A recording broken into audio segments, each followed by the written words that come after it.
In 2012, a tiny smartwatch from a startup nobody had heard of became the most funded project in Kickstarter history. $10, $3 million. It was called Pebble, and for a moment, it defined the entire smartwatch category. An always on e paper display, a full week of battery, an open app store.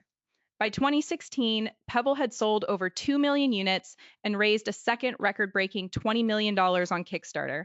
But that same year, the company was dead, sold for scrap. This is the story of how Pebble built the smartwatch market and how Apple walked in and took it. Before we open the case file, hit subscribe for more product autopsies, drop the gadget you want investigated next in the comments, and tap like so we can keep digging up the tech everyone tried to forget.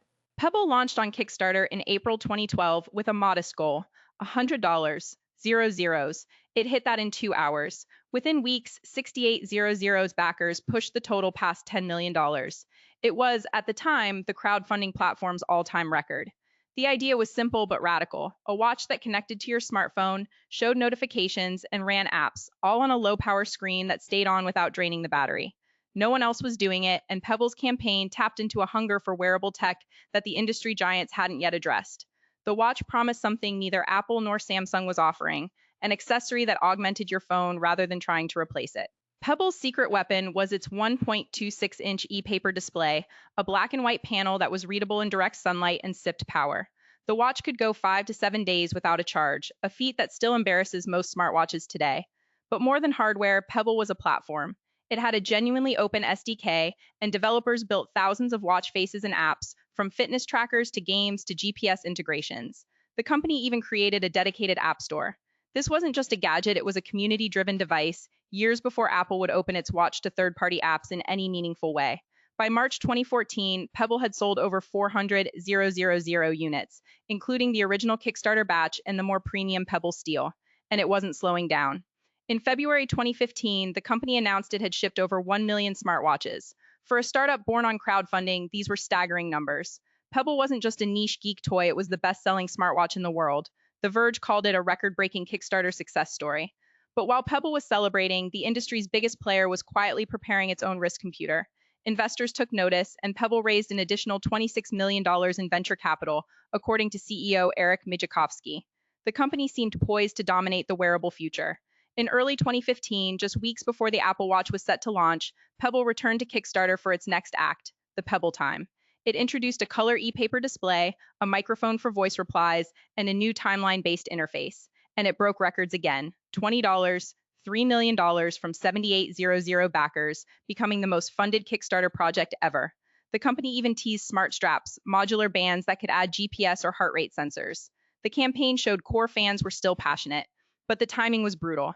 Apple's event was on the horizon, and the entire tech world was about to shift its gaze.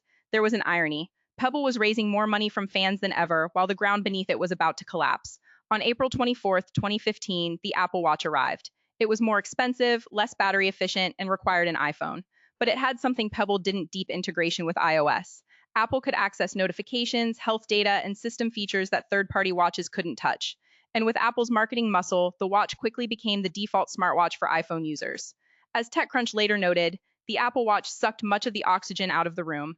Pebble's iOS sales started to suffer immediately. Suddenly, Pebble wasn't the scrappy innovator it was, a competitor locked out of the very platform that half its user base relied on. It was the beginning of the end. The platform lock-in wasn't just about marketing. On iOS, Pebble couldn't match the Apple Watch's capabilities. As founder Eric Migicovsky later wrote in a blog post, Apple restricts Pebble from being awesome with iPhones. Text replies, full notification interactions, seamless syncing, these were off limits. Android users had fewer restrictions, but the iPhone installed base was too large to ignore. Pebble tried to make the best of it, but the experience for iPhone users was always second class. This wasn't a fair fight, it was a walled garden, and Pebble was on the outside. And as Apple improved its watchOS year after year, that gap only widened. Behind the scenes, Pebble's finances were unraveling. The company had raised tens of millions, but hardware margins were razor thin. According to a Business Insider source, banks lost confidence in the startup and called in their loans. Venture capitalists were no longer interested. Pebble had grown fast, expanded its product line, and spent heavily on R&D, but without recurring revenue or a platform lock-in, the numbers didn't add up. Eric Migicovsky later admitted that rapid feature expansion caused Pebble to lose sight of his initial vision, and with no white knight in sight, the clock was ticking. The company that once broke Kickstarter records was now facing a cash crunch it couldn't crowdfund its way out of. On December 7th, 2016, Pebble announced it was shutting down. In a blog post titled Pebble's Next Step, the company wrote, "We have made the tough decision to shut down the company and no longer manufacture Pebble devices. All future product development was canceled and remaining inventory was sold off." The news shocked the tech world. Just a year earlier, Pebble had raised $20 million from its most passionate supporters. Now it couldn't stay alive. For many backers, this felt like a betrayal.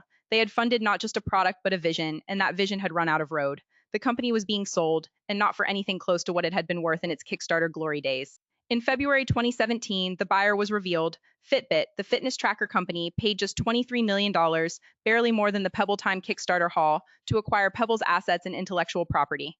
According to Fitbit's earnings release, only about 40% of Pebble's staff were offered jobs, mostly in software. The hardware team, the brand, the device lineup, all gone. Fitbit later incorporated Pebble's technology into its Ionic smartwatch, but the Pebble name was effectively buried. Pebble's total lifetime sales of over 2 million watches weren't enough to build a sustainable business outside a platform giant's shadow. The fire sale was complete. A company that had once been valued in the hundreds of millions had sold for pocket change. But Pebble didn't completely die. Its community refused to let it. Online forums and volunteer developers kept the Pebble Appstore alive through archives like the Internet Archive Collection. Third-party services replaced official cloud functions, and enthusiasts continued to release watch faces and apps. Pebble watches remained functional years after the shutdown, a testament to their open design. It was a zombie product, dead officially, but with a heartbeat among loyalists. For a device that was officially discontinued, that longevity was remarkable, and that heartbeat would eventually catch the attention of a much larger player. That player turned out to be Google, which had acquired Fitbit in 2021.